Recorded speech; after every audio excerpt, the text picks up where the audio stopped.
Welcome back to America's Commercial Real Estate Show. I'm Michael Bull. This segment is brought to you by Plum Lending. GetYourPlumLoan.com. Check it out. You can get commercial mortgages online. And today we're talking about technology and integrated technology that you want your broker to have. And if you're a broker, you got to know about it. My guests are Bruce Kirsch. He's with REFM. Nathan Graham with RPR. Wayne D'Amico with Xceligent. And Vishu Ramanathan, who is with Buildout. And let's talk about Xceligent a little bit, because there's a lot of data there that can be used with a lot of other technology. Sure, Michael. The Xceligent has been around for 18 years. Actually, we were talking earlier about how long it's been, but 18 years ago when the company was founded in Kansas City, it was all about coming up with a real estate data solution that was computerized. 1998, it was databases were kind of new in how they were going to be more small business and all. So over 18 years, the company's evolved to be one of the leading proactive research commercial real estate data companies. So there's 50 markets right now that we're in across the country where we proactively identify the commercial real estate inventory. We load proactively validated listings of the property records for all commercial properties, and then we keep an inventory proactively of what's available in that marketplace. So 50 markets and growing. We're on target for 65 top markets, and then we'll be considered a national competitive for the biggest companies in the real estate space. So it's an audacious goal, but the company's on track, and we're in the biggest markets. We launch New York City this summer. We're coming up to Chicago. We're researching. Our cars are out there now, and we'll be up finishing up in DC and Boston and Philly, and jump back over to San Francisco, and we'll have it done, and then we'll do some infill from there. So Xceligent's been in the data business, but what's changed for us on topic here is in the last couple of years, as we evolved to what we're calling our Xceligent Professional product, X Pro, we're creating an open architecture with our database, which even almost 10 years ago now, CCM Institute did a Red X project where they tried to identify how do we get the industry to collaborate and do these integrations. So it's been 10 years we've been talking about it, but Xceligent's now stood up and said, listen, the data is data. We're going to aggregate it, and that's what we're going to do better than anybody. But then we're going to say we're going to have a center of an ecosystem that everything all starts with the center and the property information, the core property data. And then you build applications, kind of like your iPhone or what have you, that create workflow solutions, improve efficiencies, productivity, and in turn make more money. And this is the part of the space that's been lacking, and there's been a lack of a cooperation. And I don't know if that's generational or just simply the way the world is evolving, but I think we're there. And every day, Xceligent receives phone calls from all sorts of companies that have a great solution that is a part of the real estate workflow. Solving a problem that somebody tackles in this commercial real estate space every day. They're calling us all the time since we said that we're going to have an open environment, and we're working with people to say, sure, this is what we have, this is what you do. How do we figure out how to pass information back and forth? And commercial search, which is our front-facing public product, we integrated with RPR recently, and that's a perfect example where if you're in the research part of our system and you are a member of an AR, then you will see at the bottom of every listing the ability to just go from that point, take that street address with you, and go into the RPR environment and get what you need. It just saves you steps. It helps to improve your productivity. And the great thing about these integrations nowadays, we're not telling people where to start their research or to start pulling reports. You can start on commercialsearch.com and jump into RPR if you want to do some site selection stuff, or vice versa. It's really really interesting the way that these relationships have developed, and that everything's so niche and everybody likes to do things a certain way, and these APIs and the different ways we're framing things allows them to do that and do your own work the way you want to. Yeah, I think it's refreshing because with Xceligent and the space that you're in, it wasn't done that way before, and that's helped it work with integration with like Buildout, right? Can we take information from Xceligent and get it into Buildout?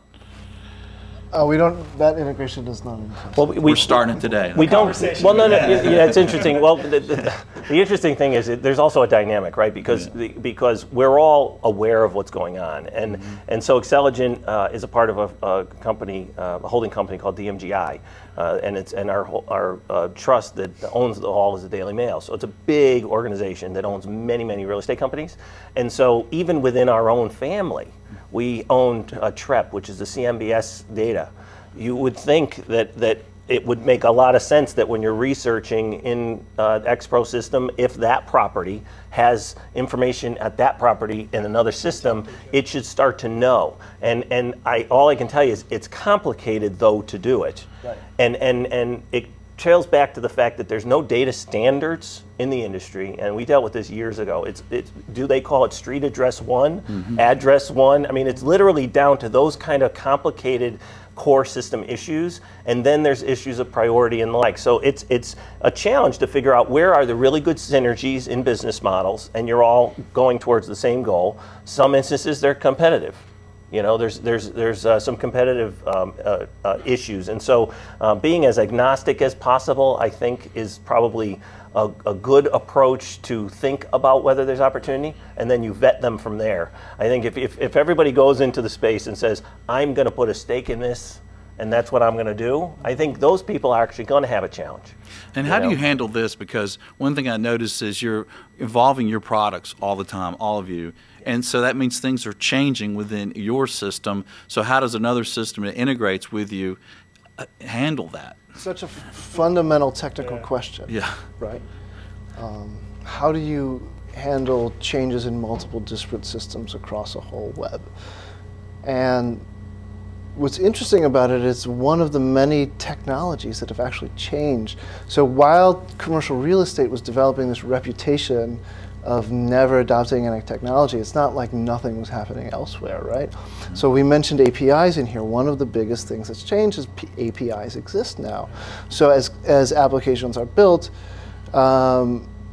APIs, now that's like just a weird programmer word, but what it stands for is Application Programming Interface. So an application programming interface is analogous to a user interface. So you've either got a user who's logging in by themselves, or you've got a user interface, or an application interface. So now when we build systems, we build interfaces that are specifically designed for applications, which means that integration is cheaper. Yeah. Right? So you mentioned that all of these solutions have gotten cheaper. The stuff that's happened outside of commercial real estate has really driven down the cost of technology in general. But also, as we've built these integrated systems, it gives us an invested environment, right? Because we've got an ecosystem where we've all made these investments already, everything can grow on top of it. So every additional piece of value is additive and it explodes. And so that's why now that we're seeing integration in commercial real estate, we're going to see a big explosion in technology. And that's what's really exciting. And I think there's a culture. It is a culture, it's a corporate culture. And when you mentioned the API concept and versus the user experience, the API basically is something you have to put a lot of time into to make a decision. Am I going to want this to be consumable and have make it easy for someone to integrate? And so when you talk to the different organizations as you contemplate the opportunity, you can even tell, well, they are up to speed and ready, but there's others that have a long way to go before they can even take advantage of it. So that all has to shake out as well. So so what we like to do is realize we have core competent customers that are familiar with what we do for our core product. As we make decisions to either bring relationships in or even build some of the systems ourselves, we're doing it based on customer demand.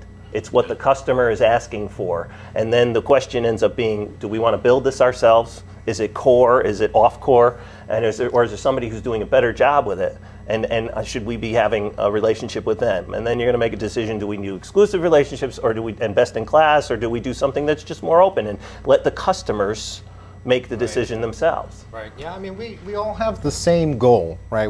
Our goal is to make real estate more liquid without dealing with securitization, right? We want it to be more transparent. We want it to be more valuable.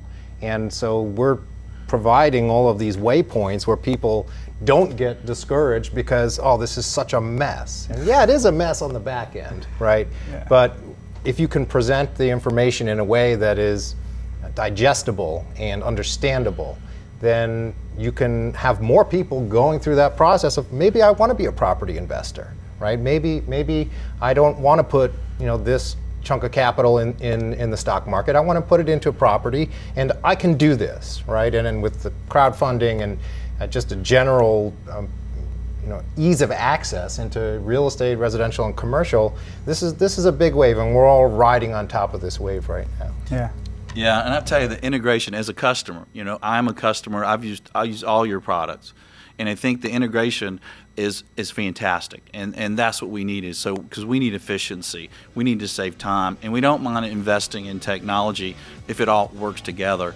And I'm also curious from you guys, what's around the corner? What's new? What should we expect coming up? We're going to take a short break. Stay with us. We'll have more on technology for your business. I'm Michael Bull. This is America's Commercial Real Estate Show. Stay with us.